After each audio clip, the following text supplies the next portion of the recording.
जी केलेली कामं आहेत, शिवसेना लोकांपर्यंत घराघरात पोहोचवण्यासाठी केलेले शिवसैनिकांचे अथक प्रयत्न, याचा मी साक्षीदार आहे.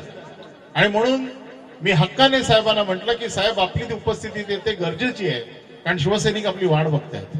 साहेबांच्या एका येण्याने मला पूर्ण विश्वास आहे की आज इकडची शिवसेना दुपटीने नव्हे तर अनेक पटीने जोमाने कामाला लागेल, याच्या बाबतीत कुठलीही शंका नाही.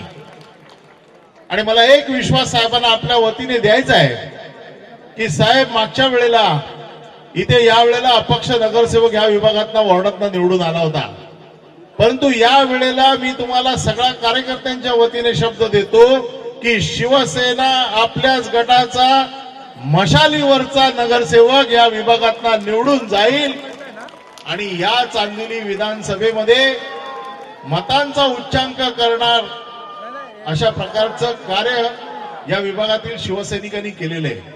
आणि म्हणून आपल्या कौतुकाची थाप त्यांच्या पाठीवर पडावी म्हणून आज आपण इथे आलात. या विभागातले शिवसैनिक धन्य झाले. मला माहिती आहे की या विभागातल्या शिवसैनिकांना आपण जे काम दिलंय, दुबार मतं तिबार मतं शोधण्याचं, हे सगळं चालू असताना देखील आज जाणून बुजून हा कार्यक्रम इथे घेतला. कारण मला माहिती आहे की उरलेल्या अजून 2 दिवसामध्ये जेवढं काम आपलं बाकी आहे ते काम पूर्णपणे हे होईल आणि या विभागात कुठल्याही मताची चोरी होणार नाही याची दक्षता शिवसैनिक घेतील. मी आपल्या वतीने साहेबांचे धन्यवाद मानतो आणि पुन्हा एकदा साहेबांना विनंती करतो की या शिवसैनिक आपल्याकडे फार आशेने बघतायत, आपण त्यांना मार्गदर्शन करावं. जय हिंद, जय महाराष्ट्र.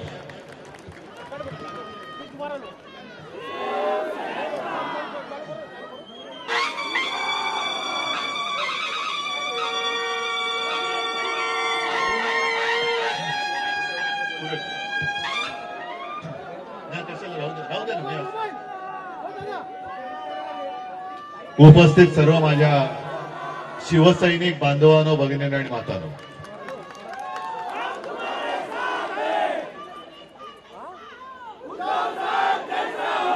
तुमचा उत्साह पाहिल्यानंतर माझ्या संघामध्ये हजारापेक्षा जास्त वाघांचं आणि हत्तीचं बळ मी अनुभवतोय.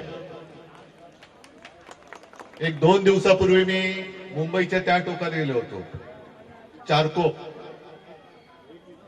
निमित्त होता मालवणी जत्रोत्सव आणि तिकडे गेल्यानंतर शिवसेनेचा कार्यक्रम तो काय सारसुर होत नाही, जवळपास जाहीर सभाच झाली. त्याच्या आधी मागाठाण्याला गेलो होतो. आज तुमच्याकडे येतोय आणि मला अभिमान आहे की शिवसेना प्रमुखांनी जे बीज 1966 साली पेरलं होतं, आजपर्यंत अनेकाने ते उकरून किंवा उखडून काढण्याचा प्रयत्न केला, पण उखडणारे संपले. त्या बीजाचा आता मोठा महावृक्ष झालेला आहे आणि मुंबईकर आता जागा झालाय. आपलं कोण परक कोण, आपल्याला म्हणजे इकडे सगळे फेटे घालणारे आहेत, पण आपल्याला थापा मारून टोप्या घालणारे कोण हे राजकारणी मुंबईकरांनी नक्की ओळखलेले आहेत. सध्या मुंबईची हवा आपण बघतोय, हळूहळू वातावरण तापतंय, निवडणुकीच्या दृष्टीने वातावरण तापतंय, पण मुंबईचं वातावरण हे प्रदूषित झालेलं आहे. इथे सगळे तुम्ही शिवसैनिक जरी असलात तरी मुंबईकर आहात. आपल्या आयुष्यामध्ये एवढी मुंबईची हवा वाईट झालेली आपण कधी अनुभवली होती का? गेल्या 2-3 वर्षात हे झालेलं आहे. आणि हे प्रदूषण नेमकं कशामुळे झाले? तर यांना जी काही आपल्यातनं गेलं ना, इकडचे सुद्धा निवडून आपण द्यायचं, मेहनत शिवसैनिकांनी करायची आणि निवडून ज्यानं दिलं ते खोके घेऊन पशार. गद्दारच आहेत ते. त्या गद्दाराने आपण आता यावेळेला त्यांची जागा दाखवायची. पण या गद्दारांना एवढी खाका सुटले की थांबतच नाही. म्हणजे जसं मागे शिवसेना प्रमुख म्हणायचे की काही जणांना भस्म्या रोग असतो, किती खाल्लं तरी कुठे जातं तेच कळत नाही, तसं यांचं झालंय. दिसेल ते खात आहेत.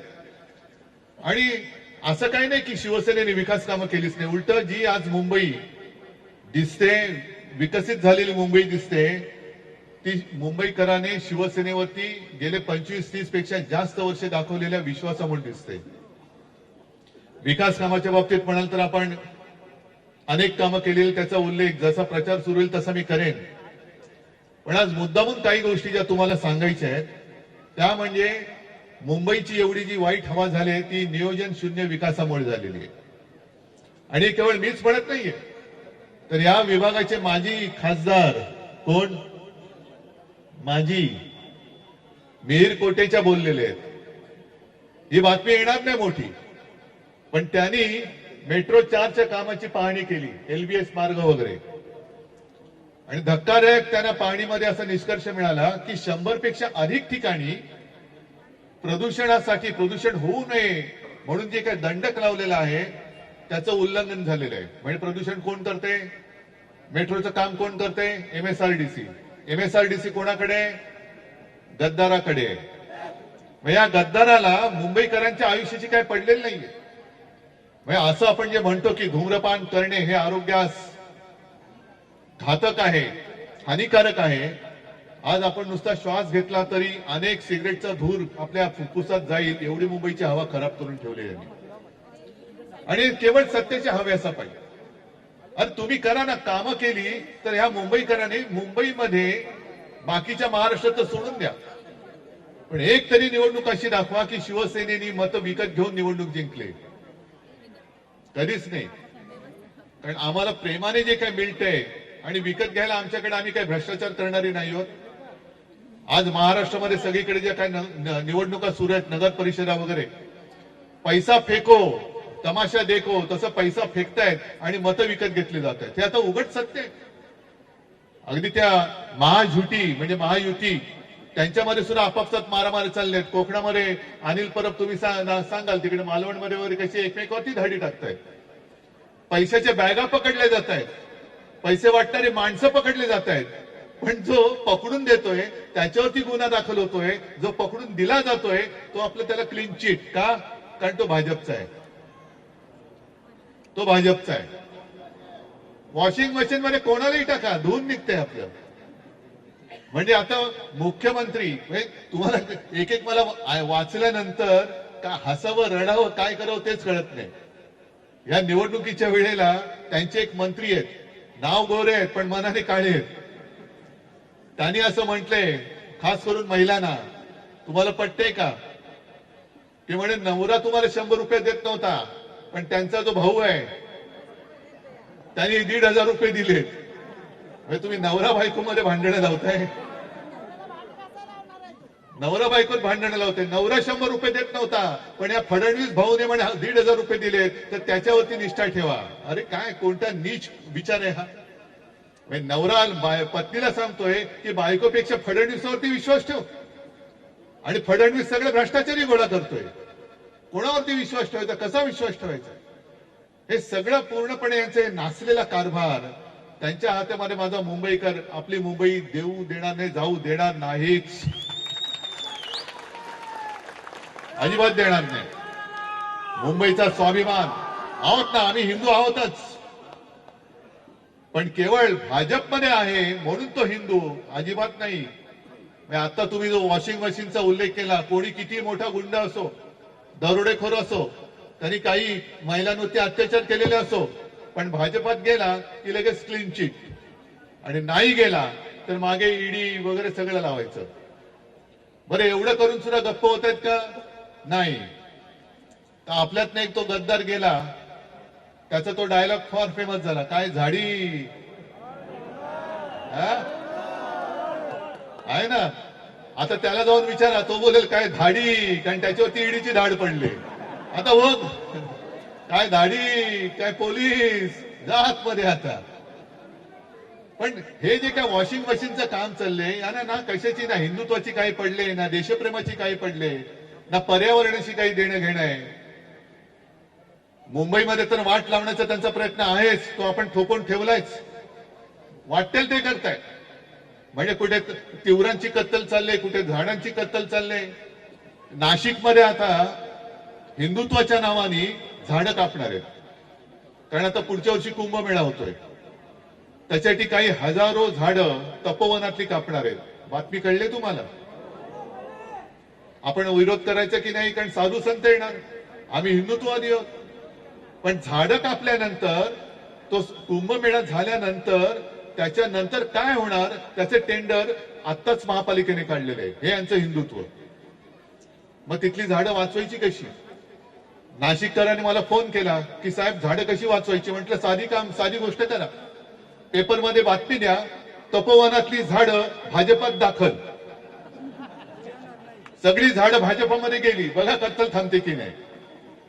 झाडं केवळ भाजपात जाऊ शकत नाहीत आणि गेली तरी मतं मिळू शकत नाही, म्हणून तुम्ही ती कापायला निघालात. हिंदुत्वाचं नाव घ्यायचं आणि कॉन्ट्रॅक्टरचं काम करायचं. म्हणूनच मी याला म्हणतो, मुंह में राम आणि बगल में अदानी. सगळं गपचूप आपला कारभार सगळं शेटजीच्या म्हणजे अदानीच्या खिशामध्ये टाकून द्यायचं. आणि आता ही जी तुम्ही जाग दाखवताय, मी आलो, अनिल परबने सांगितलं राजू तुम्हाला सुद्धा खास धन्यवाद द्यायचंय. पुढे एक चांगलं काम तुम्ही केलं. कोणाचा वाढदिवस आहे? यांचा वाढदिवस आहे आज. खूप खूप तुम्हाला मनापासून शुभेच्छा देतो. दीर्घायुष्य मिळो आणि खूप चांगलं काम तुमच्याकडनं घडो, या माझ्या मनापासून शुभेच्छा आहेत. पण ही जी काही जाग आलेली आहे, ही जाग आता जाऊ देऊ नका. बोलायला गेलं तर खूप होईल, पण ही काही जाहीर सभा नाही, केवळ आपल्या शाखेचं नूतनीकरण करतोय.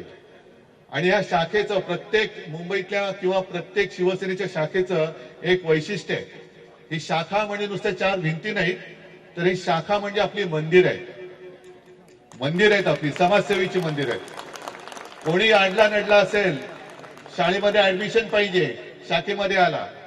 कोणाला रक्त पाहिजे, शाखेमध्ये आला. अँब्युलन्स पाहिजे, हॉस्पिटलमध्ये जायचंय, नोकरी पाहिजे, ही जिथे सगळ्यांची दारं बंद असतात, तिकडे माझ्या शिवसेनेच्या शाखेचं दार हे उघडलं जातं आणि त्या व्यक्तीला न्याय मिळून दिला जातो. म्हणून या शाखा आहेत. ह्या म्हणजे काय गद्दारांसाठी खंडणी वसूल करण्याची केंद्र नाहीये, तर हे शाखेचं महत्व आणि शाखेचं पावित्र्य आहे. हे पावित्र्य असंच जपा. आणि या शाखेत मला कल्पना आहे, शाखेत येणारा कार्यकर्ता हा हसत खेळत येणार, पण खास करून नागरिक जे आहेत, अडलेले नडलेले, ज्यांना कुठेच काही दाद मिळत नाही, ते त्यांचे व्यथा घेऊन येतील. त्या प्रत्येक व्यथेला न्याय देण्याचं काम हा या शाखेतला माझं शिवसैनिक केल्याशिवाय राहणार नाही. आणि म्हणून मी आलो, कारण या शाखेमधनं शिवसेनेच्या राजकीय आयुष्याची सुरुवात झालेली आहे. कोण आधी होते, कोण कुठे खासदार होते, कुठे अहो साधे नगरसेवक नव्हते कोणी. त्यावेळेला शाखेतला शिवसैनिक हा आपला आधार आहे, हे जनतेला जेव्हा कळलं, तेव्हा जनतेने आपल्याला एक महापालिकेचं दार उघडून दिलं, विधानसभेचं उघडून दिलं आणि लोकसभेचं सुद्धा उघडून दिलं. असं हे शाखेचं महत्व आहे. म्हणून तुम्हाला सगळ्यांना मी खास धन्यवाद देतो. एक उत्तम वास्तू इथे निर्माण केलेली आहे.